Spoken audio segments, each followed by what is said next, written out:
네, 여러분 안녕하십니까? 오늘은 지역주택조합 아파트에 대해서 이야기를 좀 해드리도록 하겠습니다. 제 이전 영상들을 보시면 아시겠지만 저는 부동산 관련 컨텐츠를 원래 만드는 사람도 아니고 부동산에 대해서 잘 알지도 못합니다. 그럼에도 제가 지역주택조합에 대한 영상만큼은 꼭 만들어야겠다고 생각한 이유는 제가 예전에 직접 이 지역주택조합 아파트 매매에 발을 들였던 적이 있고 그랬다가 빠져나왔던 경험이 있었기 때문에 그 생생하게 살아있는 경험담을 여러분께 공유를 해드리고 저 같은 제2, 제3의 피해자들을 막기 위한 것입니다. 모든 지역주택조합이 나쁘다는 것은 아니지만 제 개인 경험을 최대한 기억나는 그대로 설명드릴 예정이고요. 이 내용을 보시고 각자 판단해 보시면 될 것 같습니다. 구체적인 썰을 시작하기 전에 먼저 한마디로 제 의견을 정리를 하자면 지역주택조합이라는 글자가 보이면 묻지도 따지지도 말고 손절하라는 것입니다. 그냥 더 들을 필요도 없고 무조건 멀리 해야 된다. 이게 저의 결론적인 의견입니다. 그럼 본격적인 경험담을 시작하도록 하겠습니다. 때는 약 5년 전으로 거슬러 올라가는데요. 결혼한 지 한 1년 정도 됐던 시기였던 것 같습니다. 그때 저희는 전세 1억 5천짜리 투룸 전셋집에 살고 있었고요. 원래 결혼 전까지만 해도 집, 부동산, 재테크 이런 거에 저는 전혀 관심이 없었습니다. 이제 결혼 생활이 어느 정도 익숙해져 가면서 문득 그런 것들에 관심이 조금씩 가기 시작하더라고요. 내 집이라는 걸 좀 사고 싶다 이런 생각이 아주 조금씩 그리고 또 아주 가끔씩 이제 스쳐가고 있던 그런 시기였죠. 그러던 어느 날 아주 우연히 저와 저 와이프는 동네 마트를 가고 있었어요. 가던 길에 길 옆에 있는 으리으리한 모델 하우스 하나를 보게 됩니다. 모델 하우스 앞에는 마치 무슨 방사능 올림픽이라도 열린 양 망국기들이 펄럭이고 있었고 현대 힐스테이트라는 아주 믿음직한 아파트 이름과 함께 뭐 GTX라든지 강남에서 몇 분 이런 식의 각종 눈길을 뜨는 멘트가 기재되어 있었습니다. 그리고 이제 크게 어떤 지도가 그려 있었는데 마치 지도를 몇 배로 축소해 놨는지는 모르겠지만 그 그림상으로는 강남에서 한 3cm 떨어진 거리인 것처럼 묘사가 되어 있었죠. 원래 그전 같으면 그런 건물이 있어도 사실 별 관심 없이 지나쳤을 텐데 마침 저희의 관심사가 그때 당시에 내 집 마련이라는 어떤 새로운 영역으로 좀 확장되고 있던 시기였기 때문에 저와 저 와이프는 마치 부산행으로 끌려가는 좀비들 마냥 뭔가에 홀려서 모델하우스 안으로 들어가게 됩니다. 모델하우스 내부에는 사람들이 바글바글 했는데요. 먼저 저희는 25평형 그리고 32평형 두 가지 타입의 실내 공간 투어를 했습니다. 이게 실제 아파트처럼 이제 만들어 놓은 그 모습을 모델하우스에서 볼 수 있는 건데 이게 실제 아파트처럼 만들어졌다고 하는데 지금 와서 생각해보면 진짜 그 평형대에 맞게 지은 건지도 좀 의심스러웠습니다. 25평이라는데 너무 넓었던 것 같고요. 뭐 지나친 의심일 수도 있겠습니다만 지금 와서는 저는 이 지역주택조합의 모든 걸 믿지 않는 사람이 돼버렸기 때문에 그렇게 생각하는 부분은 좀 양해를 부탁드립니다. 참고로 모델하우스 내부 인테리어는 아주 삐까번쩍합니다. 고급스러운 자재들 그리고 가구나 소품들도 아주 예쁘게 되어 있고 인테리어 투어를 한번 하고 나면 정말 눈이 돌아갈 정도로 굉장히 잘 만들어 놨습니다. 이때부터 저와 저 와이프는 이미 이 집에 현혹이 되어 있었고요. 지금 저희가 살고 있는 그러니까 그때 당시에 저희가 살고 있었던 투룸 전셋집과 너무 비교가 됐었기 때문에 투어를 하는 내내 이런 집에서 살고 싶다 라는 생각이 들었습니다. 이제 투어를 하고 나오면 김미영 팀장님 같은 분이 저희를 이제 테이블에 앉혀놓고 상담을 해주십니다. 가장 궁금한 것은 비용이나 입주 시기 그리고 또 돈을 어떤 스케줄로 어떤 방식으로 내는지 이런 것들이겠죠. 저희가 상담받은 25평형은 당시 총 비용이 3억이었습니다. 그리고 아파트는 약 3년 후에 완공 예정이었고요.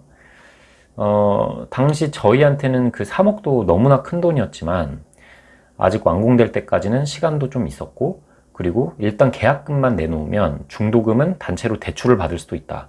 또 잔금도 마지막에 주택담보대출로 또 대출을 받을 수 있다. 이런 이제 설명들을 들었었죠.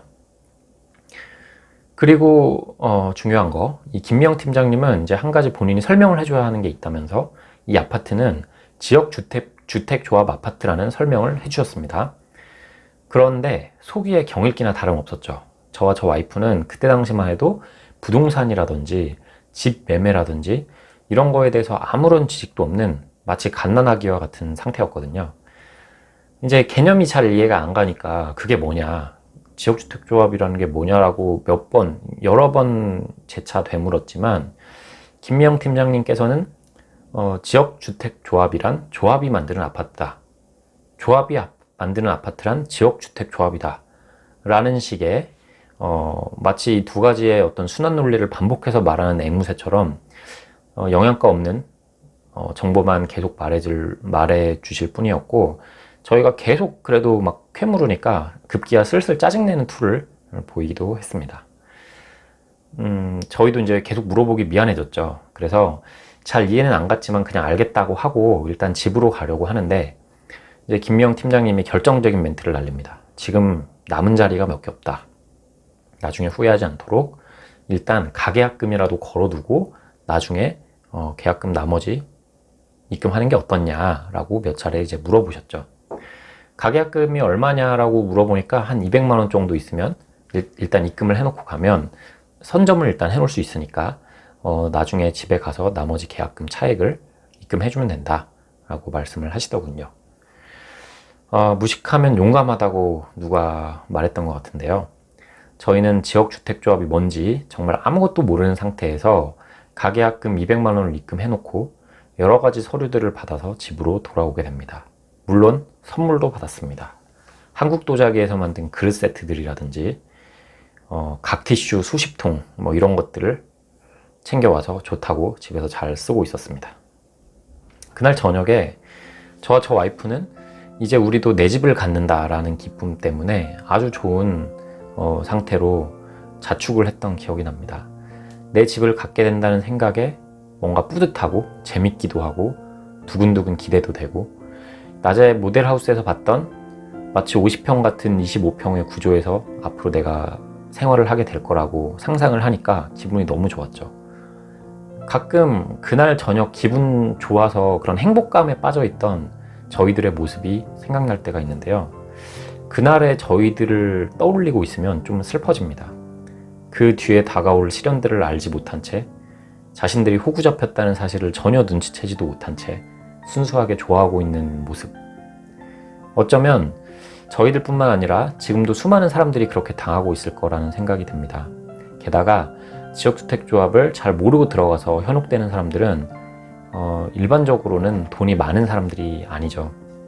돈이 많으면 애초에 이런 조합 아파트에 들어와서 집을 사려고 하지도 않았겠죠. 더 좋은 입지에 있는 더 좋은 아파트에 투자를 하고 있을 겁니다. 부자들은.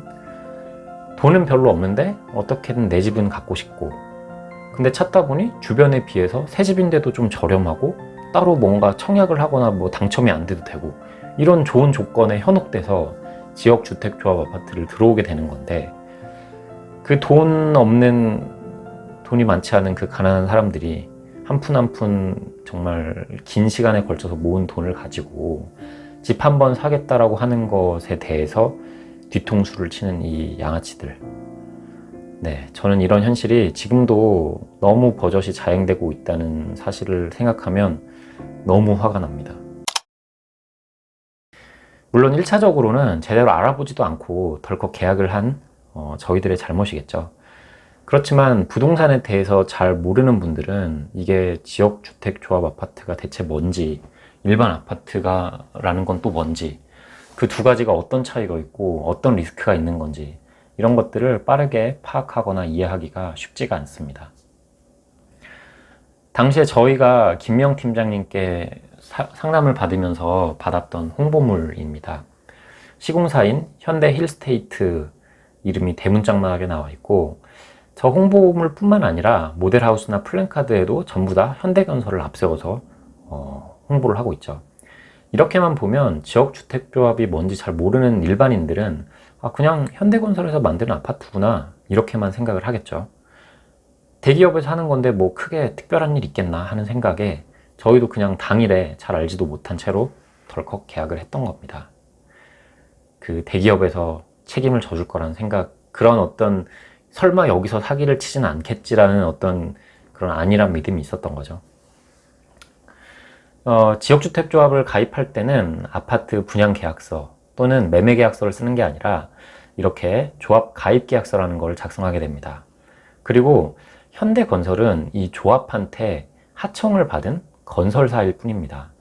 이 사업이 안 되거나 뭔가 문제가 생기거나 잘못됐을 때 모든 책임은 조합한테 있고, 이 하청을 받은 건설사는 시공사, 현대건설은 아무런 책임을 지지 않습니다.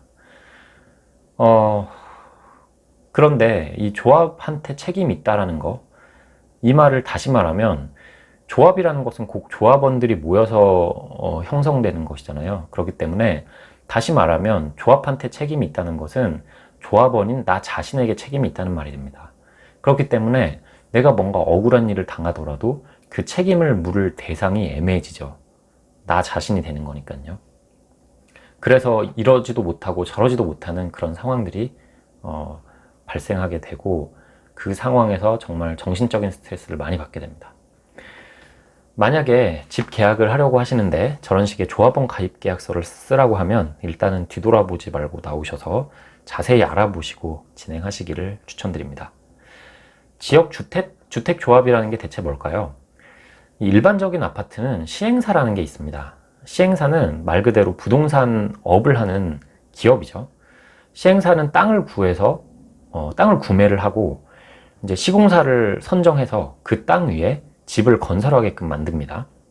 그리고 그 아파트를 일반인들에게 분양을 해서 돈을 벌죠. 땅 매입하고 건설한 지출한 게 이제 지출 비용이고, 사람들한테 집을 판 게 결국은 그 매출이 될 텐데 그 차익만큼을 이제 수익으로 가져가는 겁니다. 반면에 지역주택조합이라는 것은 말 그대로 일반인들이 조합을 만들어서 조합에서 직접 땅을 사고 시공사를 직접 선정해서 내 집을 지어서 가지겠다, 이런 겁니다. 그렇기 때문에 시행사가 중간에서 돈벌이를 하는 그 차익을 아낄 수가 있고, 그만큼 저렴하게 내 집을 마련할 수 있다는 취지에서 이 지역주택조합과 관련한 법이 만들어진 겁니다. 그런데 말입니다. 일반인들이 모여서 땅을 사고 건설사를 선정해서 집을 짓는다는 게 말처럼 쉬울까요? 각종 행정적인 절차들, 회계 처리 등 이런 것들을 다 해야 되는데, 아파트 단지 하나를 짓기 위해서 들어가야 하는 행정적인 노동력이 매우 크고 또 전문성을 요하는 부분도 많습니다. 그러다 보니 일반인들이 절대 할 수가 없고, 시행사가 하는 그런 행정적인 역할을 담당해줄 대행사라는 업체를 하나 끼고 프로젝트를 진행을 하게 되죠. 그리고 조합은 대행사에게 대행 수수료를 주게 됩니다. 어마어마하게 큰 돈을 주게 되는데요. 그런데 이 대행사는 대체 무슨 기준으로 선정을 했는지, 언제 선정이 됐는지, 정체가 뭔지 큰 기업도 아니라서 정확히 파악도 할 수 없고요. 직원이 몇 명이고 이게 페이퍼 컴퍼니는 아닌지 모든 게 사실은 알아볼수록 의심스럽습니다. 조합과 대행사와의 관계도 미심쩍은 부분이 많이 생기게 되죠. 지역주택조합의 이상적인 취지는 조합원들이 자발적으로 모여서 돈을 모으고 집을 짓기 위해 대행사를 선정해서 진행한다는 그런 플로우겠지만, 현실에서는 아주 소수의 일부 인원들이 짜놓은 판에 일반인들은 들어가는 경우가 많습니다. 조합을 처음에 만들어서 한몫 챙겨보자라고 의기투합한 몇몇 사람들이 조합도 만들고 또 대행사도 하나 세우고 해서 자기들끼리 계약을 하청 이런 계약 관계를 맺고 그 사이에 발생한 수수료 이익도 챙길 수 있고, 이런 식으로 큰 돈을 챙기고 있는 건지 아닌지, 사실은 일반인들은 뒤늦게 저처럼 그때 당시에 조합에 들어간 사람들은 이미 다 그런 구조가 만들어진 상태에서 들어가기 때문에 제대로 확인할 수 있는 방법이 없습니다. 제가 들어갔던 이 지역주택조합도 이후에 굉장히 많은 풍파를 겪게 됩니다. 업무상 배임, 횡령 이런 무시무시한 단어가 오가기도 하고, 조합 내부에서 파벌이 생겨서 서로 고소를 하기도 하고 아주 난리가 나죠. 듣기만 해도 가관인데요. 저도 지금도 그때 당시를 다시 떠올리면 정말 혀를 내두를 정도로 참 안 좋은 기억입니다. 앞으로 그래서 제가 겪은 그런 일들을 몇 차례 걸쳐서 이 지역주택조합의 진상의 면모들을 이야기해 드리도록 하겠습니다. 그럼 이만.